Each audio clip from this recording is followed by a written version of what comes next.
ko'p obyektlarga borganimizda mana shu petlarni eshigga mana bunaqa taqab qotirib ketishganligini ko'rdik. Bu noto'g'ri narsa. Buni o'zini zazori bor, petlarda chizig'i bor.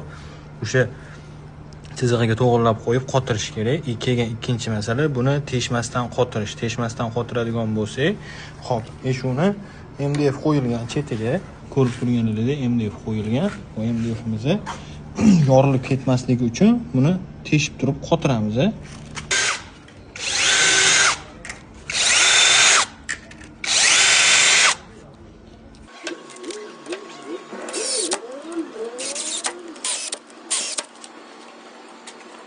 Eshigimizni oshiq-moshiq, ya'ni petlasini qanaqa qotirganimizni ko'rsatdik. Endi zamok, ya'ni zamokka mexanizmini joylarini o'yib tayyorlab olganmiz. Buni tushishini bitta o'zingizlar ko'ringlar. Sazorlasiz, cho'tka qilib joyiga tushgan.